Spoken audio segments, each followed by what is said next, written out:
Welcome to Time News Studios.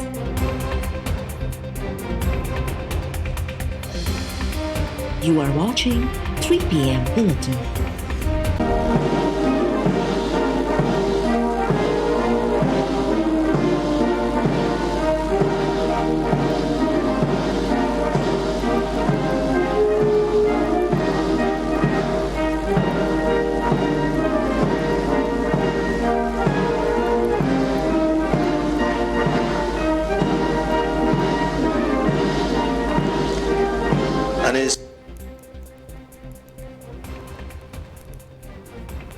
बरतानिया जी royal military academy Sandhurst में शानदार पासिंग आउट परेड। बरतानिया के कैडेट्स समेत 26 मुल्कनि जे 41 आलमी कैडेट्स तरफां परेड में शिरकत। पाकिस्तान मिलिट्री अकेडमी जा 2 कैडेट्स मोहम्मद अब्दुल्लाह बाबर और मुश्तबा बे पासिंग आउट परेड में शामिल।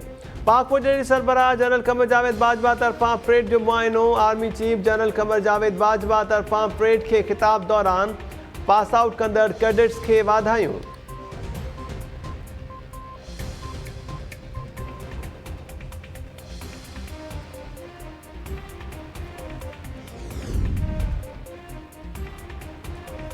मुआशी बहराननि जे वर चढ़ियल पाकिस्तान जे लाइ सुठी ख़बर। IMF तरफ़ां कर्ज़ प्रोग्राम ते राज़पे वारो उमाणियल ख़त पाकिस्तानी इख़्तियारनि खे मिली वियो।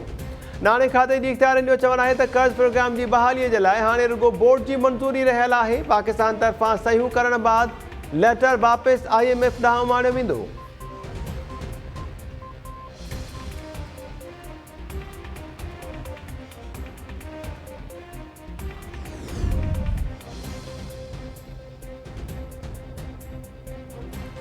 इस्लामाबाद पुलिस तरफां शहबाज गिल जे जिस्मानी रिमांड वारी सदा रद्द करण वारो अदालती फ़ैसिलो चैलेंज। जुडिशल मैजिस्ट्रेट में नज़रसानी अपील दाख़िल करे अदालती रिमांड वारो हुकुम मुअत्तल करण जी सदा। इस्लामाबाद पुलिस शहबाज गिल ते तशद्दुद खे ॿीहर रद्द कंदे चयो आहे त अदालती हुकुम ते जवाबदार जो डॉक्टर्स जे बोर्ड खां तिबी मुआइनो करायो वियो। संदसि तशद्दुद जा के बि निशान न आहिनि। तशद्दुद जे हवाले सां सोशल मीडिया ते प्रोपेगेंडा कई पई वञे। जवाबदार बेगुनाह आहे। संदसि मोबाइल में को मवाद न आहे त पुलिस सां जांच में सहकार करणु घुरिजे।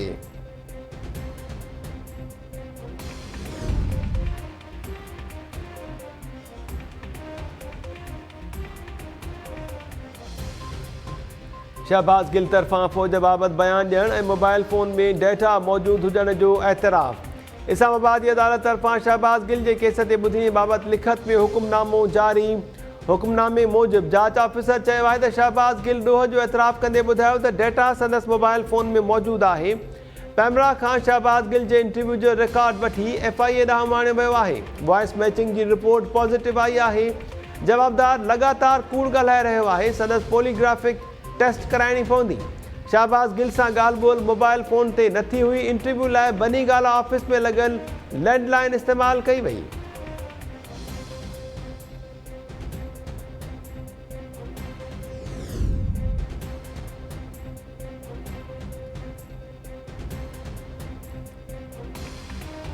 पंहिंजी फ़ौज जे बारे में अहिड़ा बयान ॾियण जो सोचे बि नथो सघां। को बि गैरतमंद पाकिस्तानी कॾहिं बि फ़ौज ख़िलाफ़ न ॻाल्हाईंदो।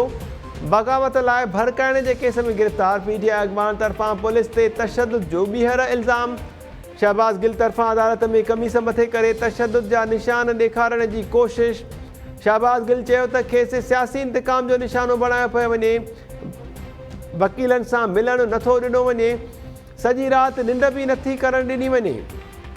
AG इस्लामाबाद अदालत खे आगाही ॾिनी त पतो लॻाइणो आहे त शहबाज गिल सच ॻाल्हायो या कूड़। उन लाइ पॉलीग्राफिक टेस्ट कराइणी पवंदी। शहबाज गिल मोबाइल ऐं लैपटॉप ताईं पहुच नथो ॾिए। संदसि ड्राइवर खे बनी गाला में लिकायो वियो आहे।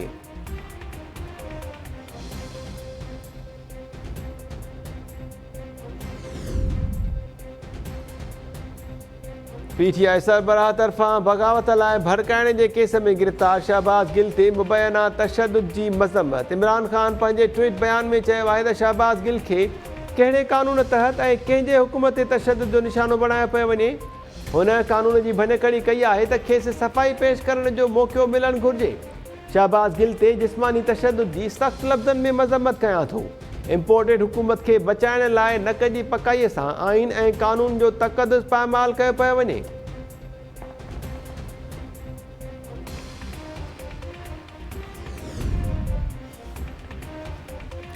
पानी बाबति सेनेट डिसेंडिंग कमेटी जे इजलास दौरान PTI जे सेनेटर तरफ़ां कालाबाग डैम जो ज़िक्र करण ते एहतिजाज। PTI सेनेटर हुमायूं महमद चयो त असां सम्झणु चाहियूं था त कालाबाग डैम छो नथो ठही सघे। पीपल्स पार्टी सेनेटर ताज हैदर चयो त सिंध जूं ज़मीनूं बि हिन मुल्क जो हिसो आहिनि। डाउन स्ट्रीम ताईं पाणी न वञण सबबि समुंड सिंध जूं ज़मीनूं गिड़काए रहियो आहे।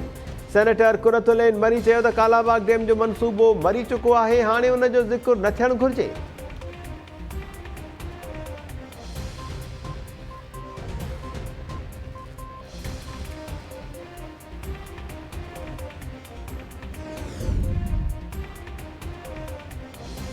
कराची यूनिवर्सिटीअ में भितियुनि ऐं स्टैंड तां भिटाईअ जा बेत डाहण ख़िलाफ़ एहतिजाज कंदड़ शागिर्दनि ते हमिलो, 7 शागिर्द ज़ख़्मी। यूनिवर्सिटी जे गेट ते सिंध शागिर्द सथ जे पुरमन धरणे ते हमले दौरान पुलिस इंतिज़ामिया तमाशो ॾिसंदियूं रहियूं।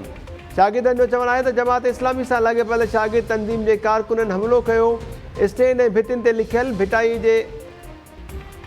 भिटाई जा बेत बि उन तंज़ीम जे शागिर्दनि ॾाठा हुआ।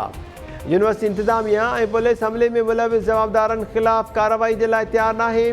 जवाबदारनि ख़िलाफ़ कार्रवाई न थियण जी सूरत में ॿीहर एहतिजाज जो Chitav.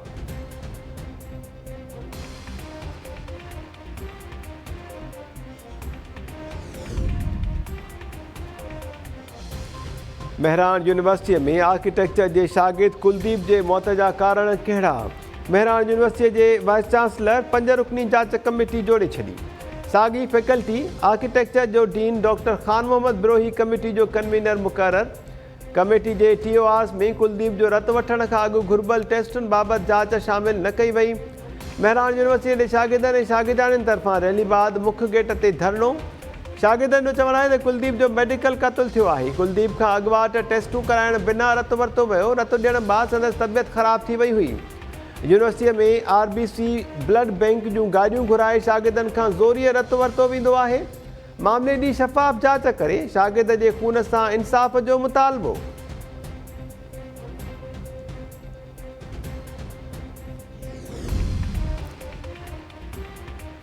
Sindh high court FIA खे बंदिश पियल केसिस जी जांच में अॻूणे गवर्नर इमरान इस्माइल ऐं PTI अॻवान सीमा जा ख़िलाफ़ कार्रवाई खां रोके छॾियो। तलबी नोटिस ऐं जांच ख़िलाफ़ PTI अॻवाननि जी दरख़्वास्त ते FIA सूदो लाॻियल इदारनि खां 24 सेप्टेम्बर ते जवाब तलब। दरख़्वास्त में PTI अॻवाननि मौक़िफ़ इख़्तियार कयो त FIA तरफ़ां बंदि पियल 3 बैंक अकाउंट्स जी बुनियाद ते जांच कई पई वञे। FIA बंदिश पियल फंड्स जे केस जी जांच में इमरान इस्माइल ऐं सीमा ज़िया खे तलबी नोटिस जारी कया हुआ।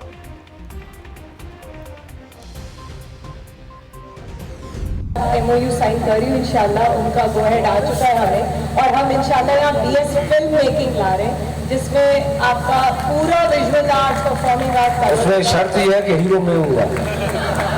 सर फिर हीरोइन मुझे आना पड़ेगा। मुझे डॉक्टर आसिम मार देगा, तो उसके फिल्म के साथ